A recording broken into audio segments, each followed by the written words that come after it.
during Heart Health Month, which is all of February. This week was prevention, and today we have high blood pressure with Dr. Marta Alhama-Belotto, which I'm sure there is a better pronunciation for, but we're very excited to have her today. She is a cardiologist with the University of Washington Medical Center and the UW Cardiology faculty, training in integrative medicine and clinical interest in cardio-oncology, coronary artery disease, heart failure, valvular heart disease, and what we're talking about today, cardiovascular prevention. So thank you so much again, Doctor, for joining us today. Please take it away. Thank you very much, John Michael. It's my pleasure to be here with you tonight talking about high blood pressure. So I hope to teach you a little bit about how important high blood pressure is and how we can prevent it. It's actually a very preventable condition. And tonight, what we're going to be focusing on is, well, first, what high blood pressure means. What do we call high blood pressure? Is it common or not? And how does blood pressure affects your health? Who is at risk of having high blood pressure and how we can prevent it? And hopefully after the next few slides, you have a better idea of how we can first know if we have this condition. As you are going to learn here today, high blood pressure doesn't hurt. We need to monitor in order to know if you have high blood pressure and how we can make it better if you happen to have it. So first, what is high blood pressure? So hopefully not, but sometimes you will be hearing me saying hypertension. That's how we normally call high blood pressure in the clinic. And basically is the force of the blood flowing through your vessels. When that force of the blood flowing through your vessels is too high, that is what high blood pressure is. And why is this important? Well, as we lift weights, your muscles will get bigger, right? So the same thing happens with the blood vessels. If the force of the blood through the blood vessel is high, the wall of the vessels is gonna become thicker. And then the interior of the vessel is going to become narrower. So the heart needs to produce a higher force to push the blood through the vessels. And that potentially with time can be damaging several organs, the vessels, the heart, and other organs as we will learn. Some high blood pressure facts. Why is this important? Well, as you may be aware of not, but cardiovascular diseases are the #1 cause of death in this country. And actually high blood pressure is the cause of death for cardiovascular causes that we most commonly see, because it gives you high risk of heart attack, heart failure, and stroke. This is data a couple of years old, 2018, where it was estimated that about 100 million Americans actually have high blood pressure.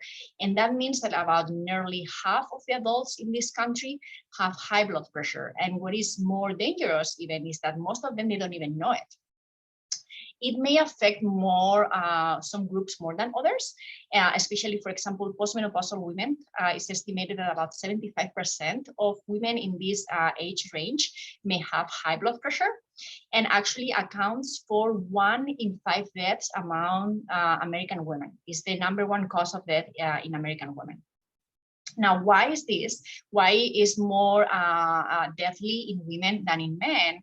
We don't understand very well yet, but we think it's because women normally tend to develop a more cardiovascular disease due to high blood pressure. They tend to develop more difficult to treat heart failure, stroke, and kidney failure than men. And as I was preparing for this talk, I read this statement that I put here in italics that made me pause and think a little bit about this. Cardiovascular disease is the most serious neglected health problem for women in both developing and developed worlds. And it's kind of like a very strong statement, right? So if we think that high blood pressure is the leading cause of death for cardiovascular causes in the US, and we know that high blood pressure is something that we can prevent, and from all the cardiovascular risk factors is the one when we treat it that decreases the risk of cardiovascular diseases more than other cardiovascular risk factors, then thinking about preventing high blood pressure gives us a lot of opportunity to decrease cardiovascular disease in women.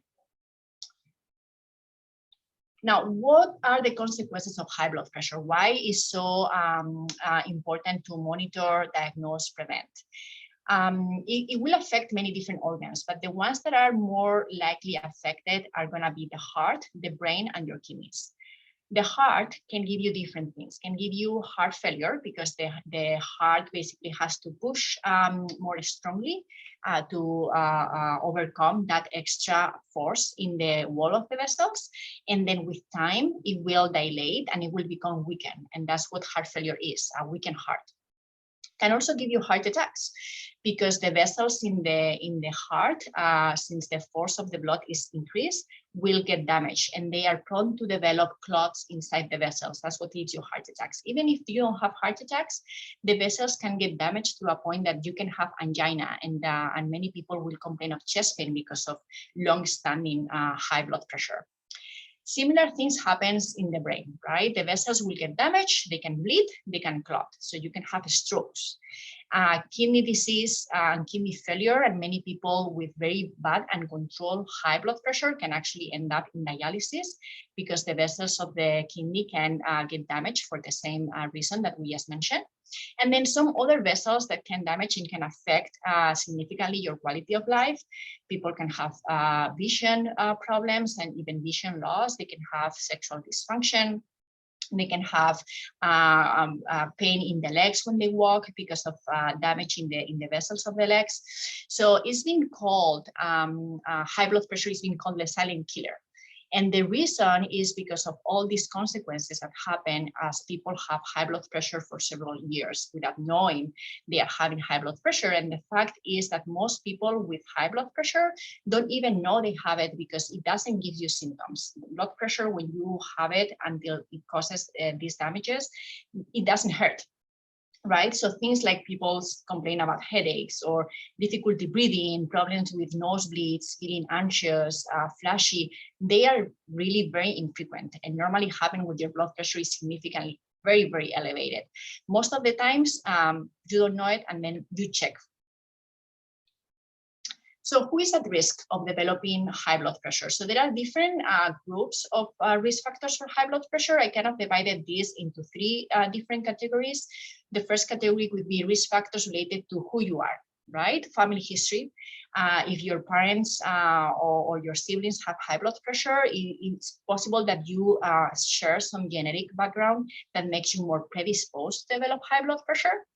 Age, we know that as we get older, high blood pressure is more frequently. You can also have it when you are young, and even children can have high blood pressure, but in general happens more in middle-aged adults and elderly adults. And we don't understand very well this. We don't know if it's part of aging or it has to do with other cardiovascular risk factors as we become more sedentary and we may become more overweight with age. Gender is a really important risk factor. As we said before, affects women more than men as we get older. So when people are 65 years old or younger, if you are a man, you are more likely to develop high blood pressure than women. And we think it's because probably our hormonal environment protects women before menopause. Once we hit menopause, and especially after 65 years old, we catch up very fast with the men to the point that we start to have more blood pressure. It's more frequent in women than in men. And then race.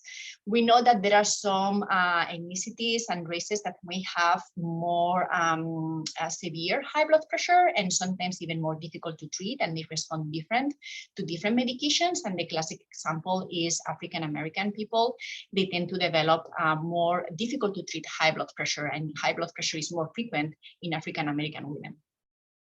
Then the next category of risk factors, it's other underlying conditions and diseases that people may have. One of the most common ones is kidney disease. And we said before, high blood pressure can cause kidney disease, but the other way around is also true. Kidney disease causes high blood pressure. And the reason is because the kidney help us to manage the fluid intake and all the salts that we eat, right? So if the kidney is not filtrating well, we may develop high blood pressure just from increased water retention. Complications of pregnancy, and this is another area that nowadays is quite hot. We realize that people who have problems during pregnancy, women that have problems during pregnancy, are going to be more prone to develop high blood pressure later in life. So if you have diabetes during pregnancy, if you develop high blood pressure during pregnancy, or a dangerous condition called preeclampsia, which is high blood pressure and something else, protein and other organ damage, then those women are going to have more risk of developing high blood pressure later in life, and we should monitor more closely. Another condition that is also common in women is polycystic ovarian syndrome, normally diagnosed in younger adults. This is a condition where people are at risk of obesity, diabetes, metabolic disorders, and all those are going to make them prone to develop high blood pressure. And then chronic inflammatory diseases, things from psoriasis, rheumatoid arthritis, HIV, all those conditions are also going to make you more prone to develop high blood pressure. So if you have one of those, it's important that we keep checking, and I'm going to explain in a second how we're going to check for that. And then finally, the last category of risk factors are those risk factors that we can modify. We are in power of modifying those risk factors, and if we reduce them, we potentially can improve high blood pressure. And I will spend some time later on talking about some of them, especially the first three: lack of physical activity, diet, and weight control. But don't forget the other four that we have there. Alcohol, in general, will increase your blood pressure. Even small amounts of alcohol. Some people are more sensitive than others. Women are more sensitive than men to alcohol. But also alcohol, when not done in moderation, can promote unhealthy behavior, right?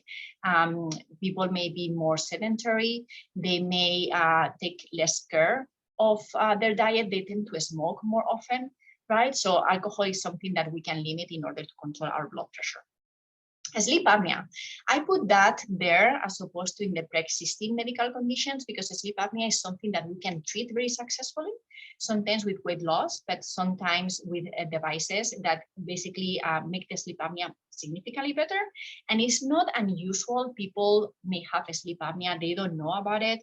They get to our clinic because they have high blood pressure and we have difficulty controlling their blood pressure. And then we investigate about the sleep apnea, and when we treat it, the blood pressure gets automatically better or more easier to control. And then smoking. Smoking has many deleterious effects on your health. We all know about it. And one of them is increasing blood pressure. It makes the vessels in your body stiff, and that will increase the blood pressure and the force the heart has to do on the blood to push and supply the organs with oxygen. And then finally, stress. Stress is not necessarily a bad thing in certain situations, right? The way that stress increases your blood pressure is because with stress, you segregate hormones that help you in this fight or flight response, right? That in some situations can be helpful. But if you are under stress in an ongoing basis, chronic stress, the blood pressure continues to be persistently elevated, and with that there will be changes in your vessels. As we said before, the vessels will become thicker and stiffer, and that can potentially develop into cardiovascular disease. So there are different ways to manage stress, but is something to be aware of, that many times is situational. If we control our stress, our blood pressure can get better. So we will be focusing a little bit more on these modifiable risk factors as a way to prevent high blood pressure, but also as a way to improve blood pressure management. So how can I prevent or improve high blood pressure? The first thing is basically knowing your numbers, right? You are not gonna know if you have high blood pressure or not unless you check. And just very basic concepts. Blood pressure normally is interpreted as these two numbers that you guys have there. there's a high number and a low number. The high number is what we call systolic blood pressure, and it's basically the blood pressure when the heart is beating, is pushing blood to the vessels. And then the bottom number is lower, and it's called the diastolic blood pressure. And that what it is basically the blood pressure when the heart is still relaxing and basically filling of blood. And both numbers are important. Most of the times we focus on the one above because most of the times that's the one that is going to be elevated, but some people will have only diastolic high blood pressure. Now, I put there also the numbers where our blood pressure should be. And we have very strong data that the lower the blood pressure, as long as people feel well and they don't feel dizzy and they don't feel fatigue, the better. The heart will work more comfortable and the less damage to the organs will have. And we have good data showing that our ideal blood pressure should be below 120/80, and that you have there in the clip, right? When you have 120 to 129 and still below 80 in the bottom number, we don't call that high blood pressure, but we recognize the blood pressure is elevated. Okay, so it's something to pay attention to, work on your lifestyle, see if we can reduce it and keep an eye on it. We call high blood pressure or hypertension once we hit 130 or above, or in the bottom number 80 or above. And then is when we start to get more serious and then not only work on lifestyle, but we may consider medications. And then you can see there in the orange and red, the higher stages of high blood pressure, right? Stage 2 is when your blood pressure is about 140. This used to be the cutoff in the past. Now we know that's way too high. Or hypertensive crisis, when you see a number and you need to contact your doctor right away to get this number under control. And we normally tend to put that trigger in 180/120. When that happens, you can have bad effects of the blood pressure in different organs in an acute basis, as opposed to just long-term with all the other numbers. So how do we measure blood pressure? And this is something that I always like to tell my patients when I'm asking them to measure the blood pressure at home. Normally, we don't like, in general, unless your blood pressure is really high, to make too many drastic changes in the clinic when we see high blood pressure, because you may be stressed just because of the visit or running because you were late, right? So it's important that you measure your blood pressure at home. And the way that we should do this is very nicely put in this graph. The main points of this graph, what I would tell you to focus on is, well, first, make sure your blood pressure cuff works well, right? And there are many different ways to know. Your pharmacist, your doctor can help you to pick a good brand for your cuff. In general, we tend to favor the cuffs that come up here in the shoulder, in the arm, as opposed to the ones in the wrist. The ones in the wrist are less accurate. But if that's the one you have, you can bring the blood pressure cuff to the clinic, and we can actually check if that blood pressure cuff gives us similar numbers to the ones in the clinic. The ones in the clinic are calibrated regularly, and we know that blood pressure is most likely accurate. So if there is a big difference between the one in our clinic and the one at home, it's time to do something with the one at home, change it or calibrate it. Then make sure that before you are going to take your blood pressure, you've been resting for a while, right? So you are relaxed. Make sure that the previous 30, 60 minutes, you haven't been working out like crazy. You haven't been taking too much caffeine. You haven't been having any arguments where you can be excited and having high blood pressure just because of that. And then just make sure right before you are relaxed for 5-10 minutes. And then it's important the posture that you have when you are measuring your blood pressure. So you should be sitting up in a comfortable chair. Your back should be resting in the chair, and then your legs should be uncrossed and the feet on the ground. That's the right position to measure your blood pressure.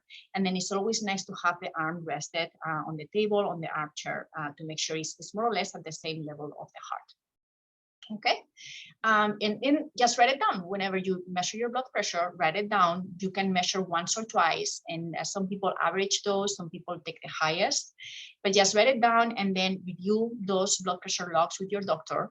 They can see if you tend to be well controlled most of the time with some peaks, or the other way around, you tend to be in the higher side with some lows.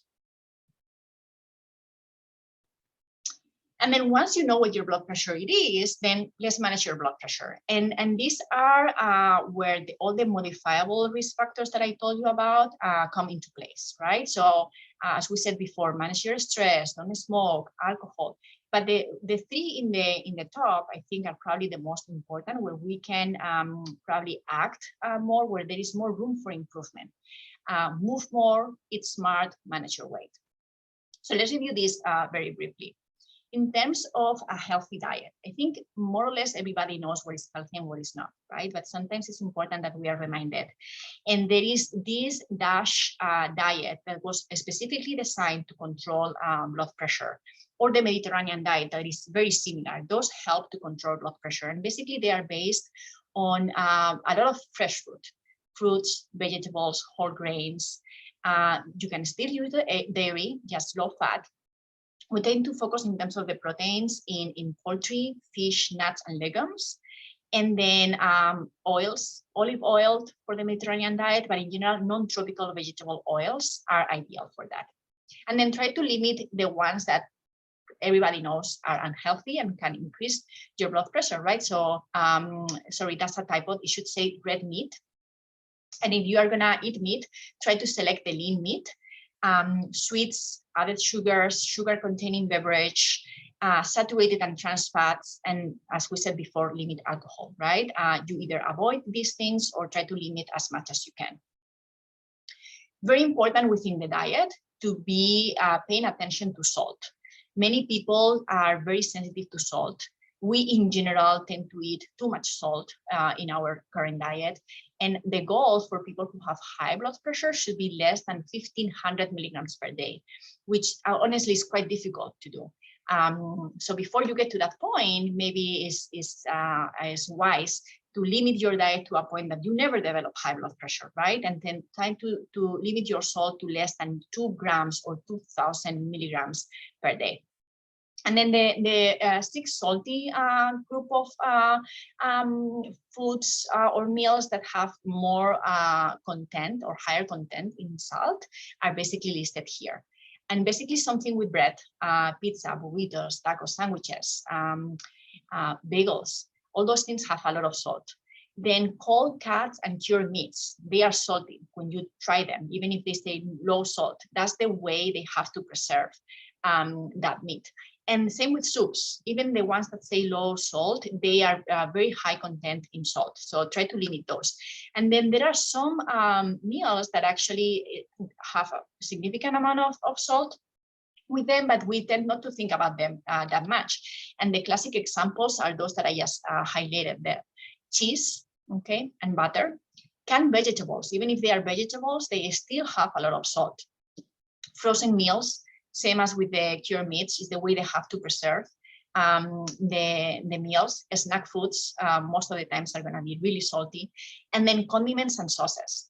So what I tell my patients when they are trying to limit the salt intake is, well, first you have to be familiar with the nutrition facts when you are buying something, right? Just pay attention to how much salt per serving that particular meal has. Important that you look per serving, right?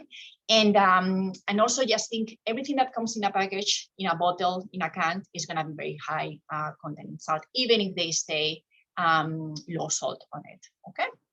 So when we are trying to limit salt, just pick healthy choices, right? And there are many different options. We are going to try to flavor foods with herbs, spices, lemon, lime, vinegar, right? Get rid of the salt at home, right? And it may take some time to get your taste buds used to that kind of taste, but eventually they will, to the point that then you go back to the other ones and you can you can see the difference between the different flavors.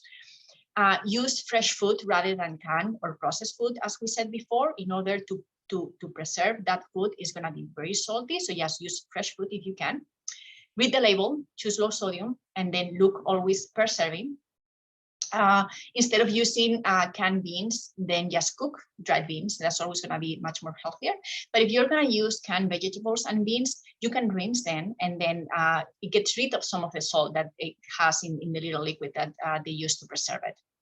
And then when you are eating out, it doesn't mean you cannot eat out, right? Of course, you can try to limit those things, but if you are gonna eat out, choose wisely. You can always ask, they prepare the meals without salt. You can ask if, for example, you're going to get a salad, to put the dressing in the side and use your own dressing. All the dressings normally that come in a bottle are going to be very high salt, and try to do portion control, right? If you go to a restaurant and that particular day you want to get the salty meal because it's what you want that day, maybe just part that dish in two, and you can enjoy the following day, right? So you can do some portion control there. Now, another very good way to control your blood pressure is just by getting active. Physical inactivity, and I'm sure that you guys have heard this during this week in other webinars, will double the risk of cardiovascular disease. And exercise has a lot of benefits, not only blood pressure, it will also help to control your weight, and it helps with your emotional health and stress. And as we said before, that also helps controlling high blood pressure. We know we have very strong data that regular mild to moderate exercise in women reduces blood pressure by 5 to 8 points. And I'll show you later, like 5 to 8 points is actually quite significant. You can decrease the risk of cardiovascular disease quite a lot just by decreasing your blood pressure by this little. Our goal is gonna be 150 minutes per week, which is 2.5 hours.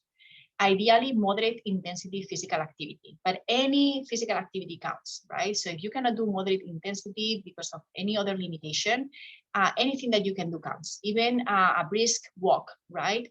And sometimes I tell my patients, you don't need to join to the gym, you don't need to start running like crazy, go for a walk. If you need to change your shirt at the end of the walk, that means it's probably good intensity exercise. Other way to see it, if you do your exercise with a partner, if you are able to exchange some brief sentences, but you cannot keep a comfortable conversation, that's probably moderate intensity, right? Or you can just monitor your heart rate if you like to have that data, and then basically what you are gonna hit is 50 to 85% of your maximum heart rate. Then another thing that happens, especially with our lifestyle, is that many times we don't have the time to exercise. And that's something that I also like to discuss with my patients. Everything that you do counts.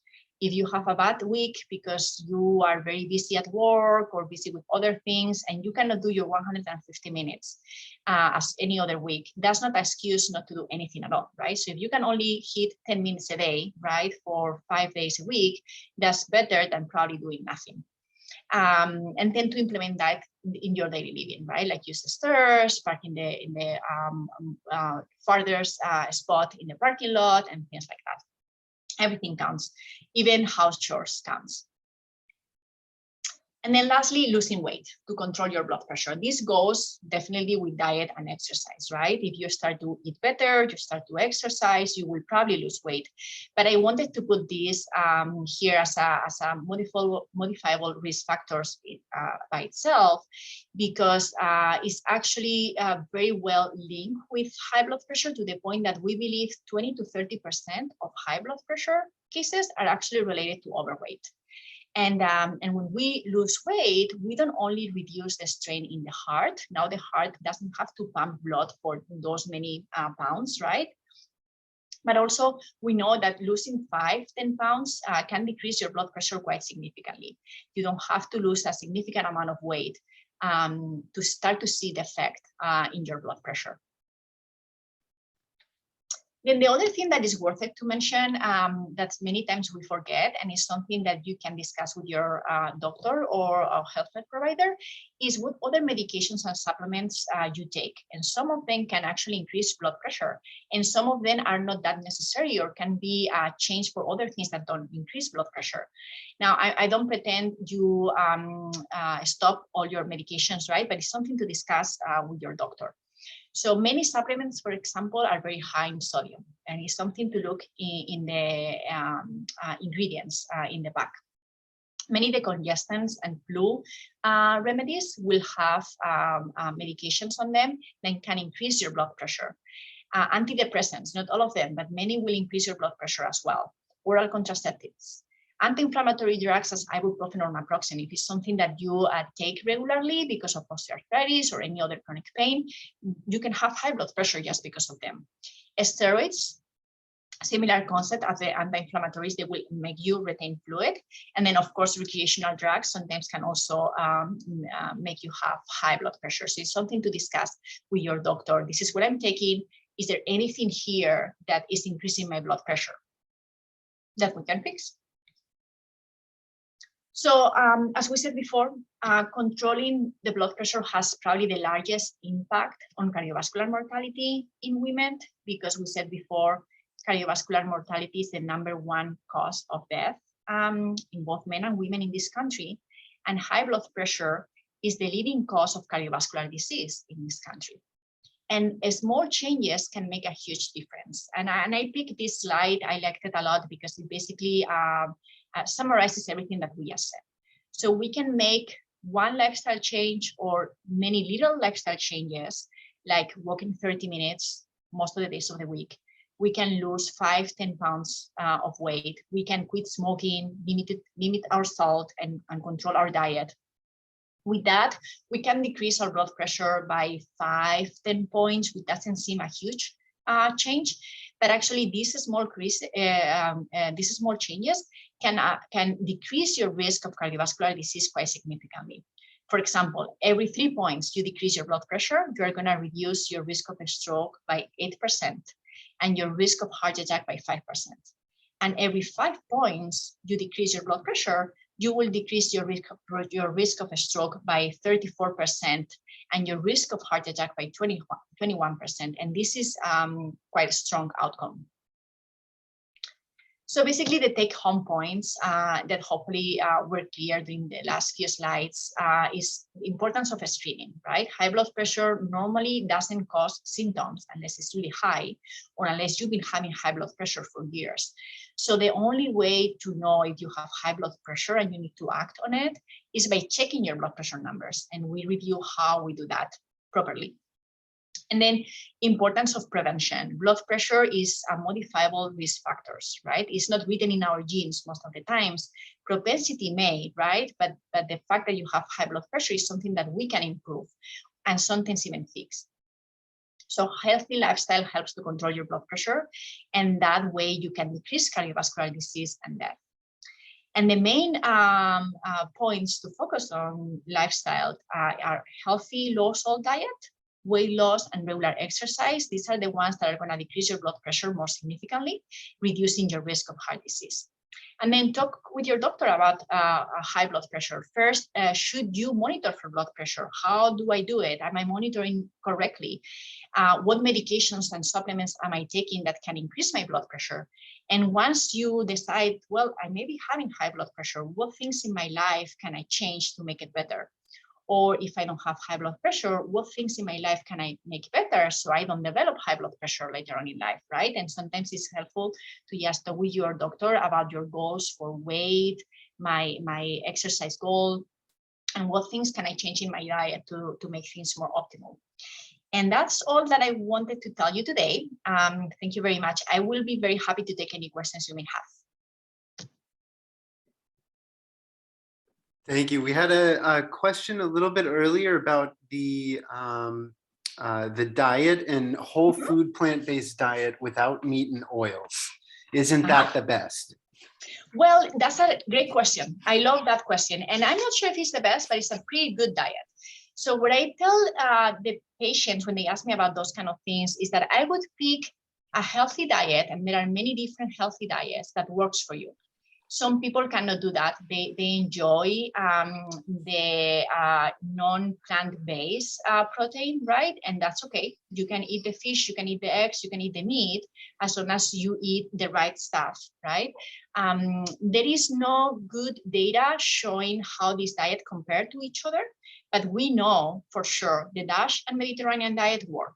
So if you do a plant-based diet, which basically in a sense is the same as the DASH of the Mediterranean, and you basically get rid of the fish and get rid of the poultry, you are probably gonna get many benefits. And if you feel good and this is a diet that works for you, I will go ahead and promote that diet. It's probably going to control your blood pressure as good as the DASH or the Mediterranean diet. Thank you. So I think this actually happens to me too, but in the clinical settings, my blood pressure runs high, and at home it's always normal. Yeah. What's the deal? Yes, and that's actually a very well described condition. It's called white coat hypertension. We see it a lot. And that's why we don't like to make very drastic changes in clinic when we see high blood pressure, right? When that happens, when I see a patient with high blood pressure in the clinic, I always ask them to monitor at home. And I'm always gonna go with the blood pressure at home. The only time when I'm more worried about the blood pressure in the clinic being high, even if at home is okay, is if it's extremely high. If you are hitting high blood pressure in the clinic in the 160s, 170s, then I think that most of the time you're going to be seeing high blood pressure outside of the clinic. But if your blood pressure in the clinic is 140s, 150s, then I ask you to monitor at home and you tell me most of the readings are going to be in the 120s. I think that's probably going to be white coat hypertension. And it's basically high blood pressure because of the stress of being with your provider. And it's really well described. And that's why we always have to check the blood pressure in an environment that is comfortable for you. And that's why it's so important you guys know how to check your blood pressure at home. That's great. In terms of how you determined raised blood pressure as high blood pressure, is there a specific time of day to measure or a number of measurements per day to determine this? Excellent question. I love that question. So yes and no. I normally prefer my patients don't live for their blood pressure, okay, to check their blood pressure. I like them to have a healthy lifestyle, right? But I don't want them to be checking the blood pressure several times a day because I think that creates a lot of anxiety. And I should be the one worrying about how to manage that number, not the patient. So normally I ask my patients to just take it once a day. And you can pick the time of the day. It doesn't have to be the same time every single day. So what I normally ask them to do is just take your blood pressure one day in the morning, one day in the afternoon, one day in the evening, just whenever you remember, write down the time, and then let me review those numbers. If you give me 2-3 weeks of different numbers around the day, then I can tell you when you're gonna probably run higher. Most of the people tend to run higher in the morning. Not everybody, but most of the people tend to run higher in the morning. And the reason for that is basically our hormones is when our corticosteroids are higher, and that's gonna drive in high blood pressure. And that's why many times we tell people when they take their medications to take them in the night before they go to bed, because that way in the morning when they wake up, blood pressure is going to tend to be higher, but you still have significant amount of chemical in your blood controlling the blood pressure. So in summary, what I would do is just once a day, different times of the day, each day, and then review the numbers and the timing with your provider so you know where you tend to run high. Great. We have a question here. If you are already on a medication for high blood pressure, can you ever expect to get off it if you manage other factors like weight loss and exercise? Definitely, yes. And I've seen that several times. I had a patient that was on 4 different blood pressure medications. All of a sudden decided, this is it. I'm changing my lifestyle, exercising, losing weight, changed his diet. He lost about 50 pounds, which is really amazing. And he went off all medications completely. We had to stop stepwise because his blood pressure all of a sudden was kind of in the lowish side. I've also had a patient that was having very difficult to control high blood pressure. Then she discovered she had a sleep apnea. We sent her to the sleep doctor and she was diagnosed and treated. And all of a sudden, she doesn't require that many medications. She feels better, she's exercising, losing weight, and we are coming down on medication. So definitely, yes, we can do that. Not everybody can do it because you still have, as we said, some other risk factors that we cannot control. But definitely lifestyle changes can, I wouldn't say cure because the predisposition will be still there, but can control significantly well blood pressure to the point that you can stop medications many times. Or if you cannot stop them, you may use less dose or less number of medications to control your blood pressure. Great. And then we also have, if your legs are up in a recliner, will that give you an incorrect blood pressure? No, it should not. if the ones that will give you incorrect high blood pressure is if you are completely lying flat, right? Then your blood pressure can be a little bit off. If you are in a posture where you are kind of in tension, when you are not resting your back, right? If your legs are crossed, you can also increase your blood pressure. But if you are just in a recliner, mildly sitting down and leaning back, that should be still okay. Do we have any other questions?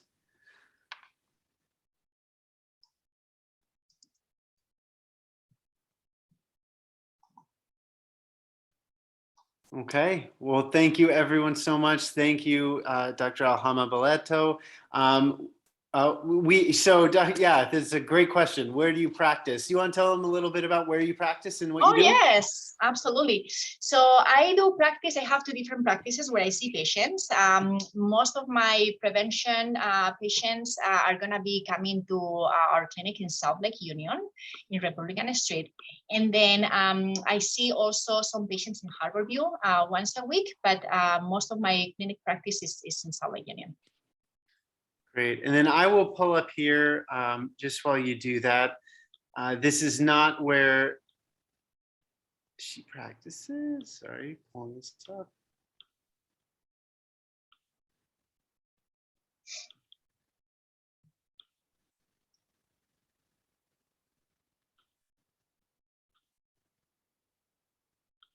So this is one of the specialty center here in Bellevue. This is not where she practices. She's over in the Seattle area at Harborview. Mm-hmm. But the Heart Institute is also located at Montlake and UW, the Northwest Campus, which is North Seattle, South Lake Union, Edmonds, Mount Lake Terrace, and Renton. And there's a phone number here. You can find all this information as well on the website, uwmedicine.org, or you can go onto our Facebook page and ask any question or find the information there as well. And then there is a survey at the end of this when you click out of the presentation. It'd be great if you could send some feedback about this presentation and participate in some of our other events we have coming up as well. Just keep in touch with our Facebook page. I'll check here. Great. Thank you all so much for joining. Thank you, Dr. Alhama-Belotto. It was a really great presentation. And all of this will be up shortly on our YouTube and Facebook page. Thanks again, everybody. Have a great weekend. Thank you very much.